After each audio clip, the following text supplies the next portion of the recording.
Thank you, House Chairperson. It was a great sign of Africa, President Kwame Nkrumah, who once said, "We face neither east nor west, we face forward." These honorable members is the foreign policy outlook of the Republic of South Africa. Indeed, we as South Africa face neither east nor west, we face forward and we are moving forward. We welcome this pivotal debate called by Honorable Malema.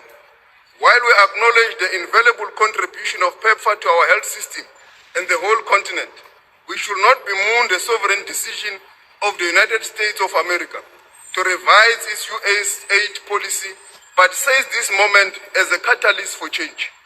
We must act in unison to mitigate the negative impact of the US aid cuts.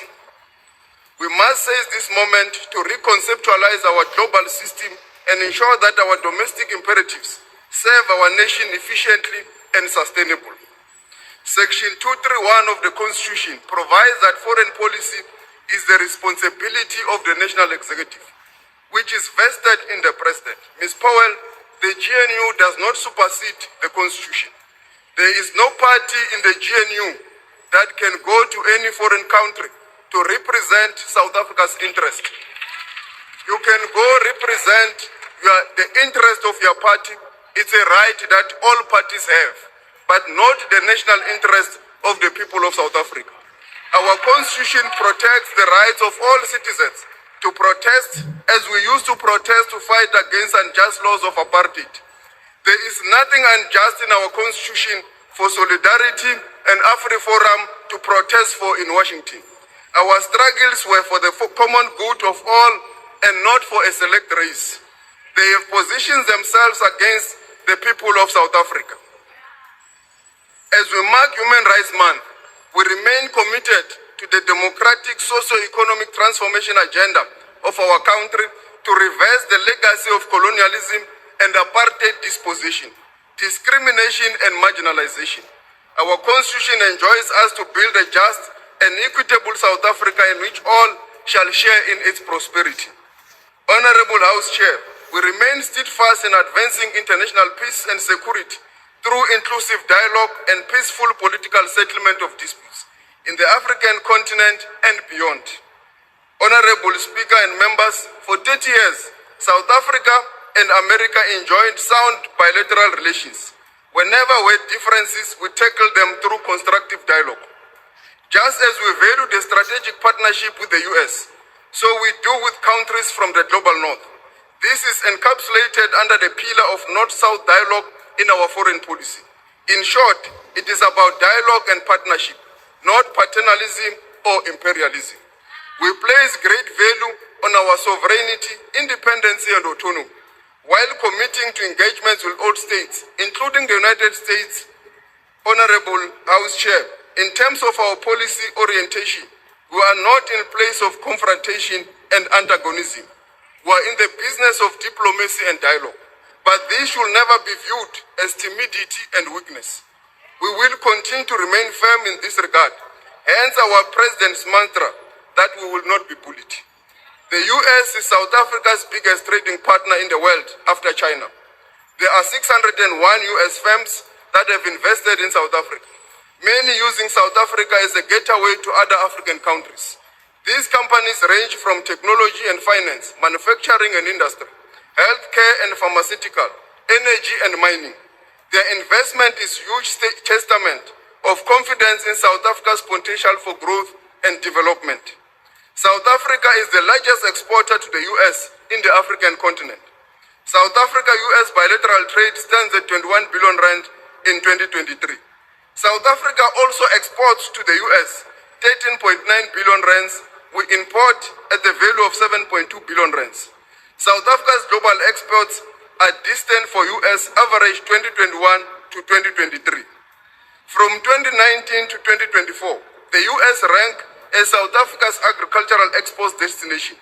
South Africa exports to the US platinum, motor vehicles, reaction initiators, ferrolus, citrus, jewelry, nuts, chemicals, wines, engines and turbines, and ships and boats. There are currently about 22 South African companies invested in the US, providing about 6,900 jobs. So the relationship is mutually beneficial. is not a one-way street, it's a two-way traffic. There is huge exchange of knowledge between South Africa and the US universities that is mutually beneficial. We have gained a lot in the exchange of new technologies between the two countries. It is a country who can continue to gain in the field of new technologies and taking our country to greater heights. In the context of multilateral trade, South Africa remains an active champion of reforms that prioritize development and equity. Our worldview is therefore universal and not narrow. We are concerned with the well-being of others as well-being is linked to ours too. Speaker, the world is rapidly changing. Interdependence is pitted against competition. Cooperation is being shifted in favor of conflict. For us, values are placed at the altar of transactions. A growing body of evidence indicates that the actions of the current US administration can be understood through what is referred as the Project 2025. To elaborate, Professor Albert at Princeton University, whose research and teaching focus on political campaigns and public policy, argues that nearly all actions taken in the President Trump's second administrations were outlined in 2022 in a plan called Project 2025. Here is an extract on US aid from that plan, and I quote, US foreign aid has been transformed into a massive and open-ended global entitlement program captured by and enriching the progressive left. The next conservative administration should scale back US aid global footprint by at a minimum returning to the agency's 2019 pre-COVID-19 pandemic budget level. It should de-radicalize US aid programs and structures and build on the conservative reforms instituted by the Trump administration. Close quote. There is no question that executive orders churned out rapidly are in step with this mandate. In addition, speeches by US office bearers illustrate a notable shift towards this perspective. South African government has maintained peace as the only viable solution to the Ukraine conflict. We were cajoled in isolating Russia, even to the point of being accused of arming the Russians. As we speak, the United States of America is stating that the only peace that can be viable solution to the Ukraine conflict and exclusively engaging with Russia. What we called for earlier, now the world is moving in that direction. This current moment in geopolitics has proven that our principled, non-aligned foreign policy approach is the correct approach.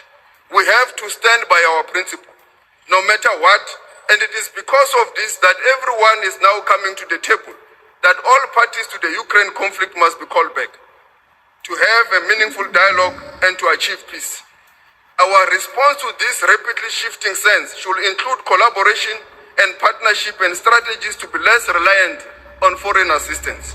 We as a country have to build our own domestic capabilities to be self-sustainable.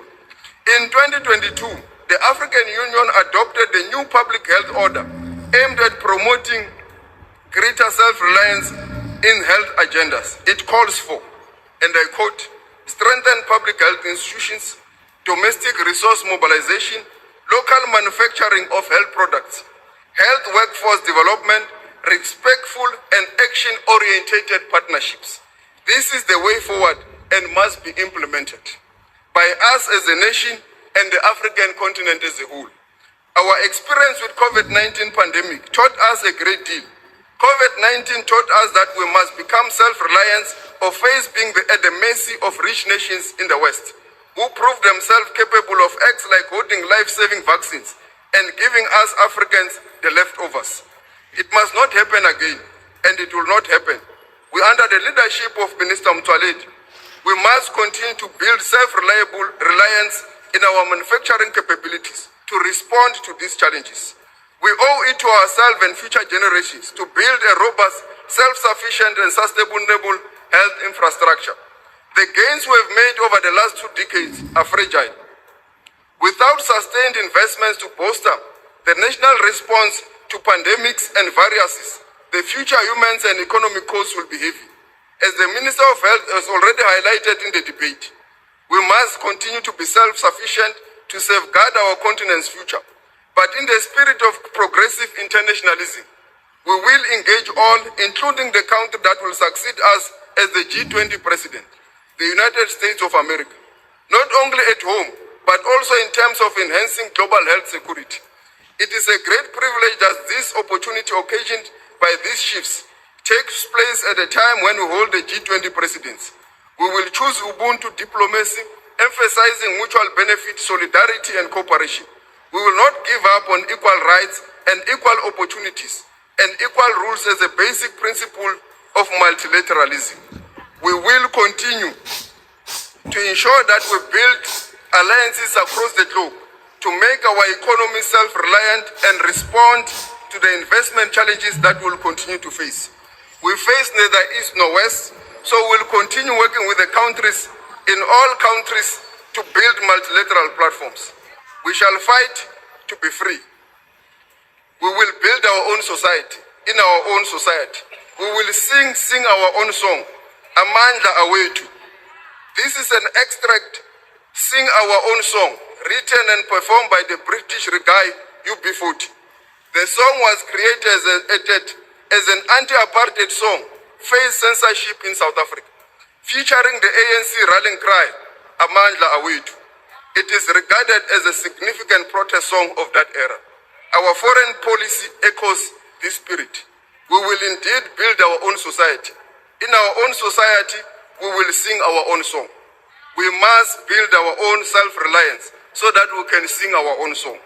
We must continue to march forward, build industrialization that will respond, and continue to cooperate and build partnerships across the globe that will respond to these emerging challenges. Amandla Ngawetu. Thank you very much. Honorable members, that concludes. Family, I'm back again. Let's talk about the Foreign Affairs Minister, Ronald Lamola. What do you think about his speech? It looks like South Africans are getting tired every day.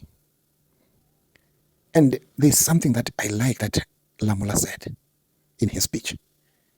He touched on a very crucial point whereby he said, those people who are going overseas to America to act like they are government or to act like they are talking for South Africans or they are representing South Africans, it is a lie. He made it clear, and that point was loud and clear. We know DA did go to America, acting like they are speaking for all South Africans as they go to the US.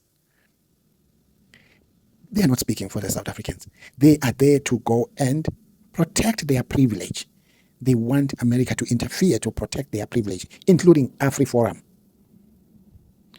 I seem not to understand why DA, while is in government, in this GNU coalition, they call it GNU, they can easily go to the US government to act like they are being sent by South Africans to come and speak for them. When there is government in this country, there is a leader in this country, the President Cyril Ramaphosa.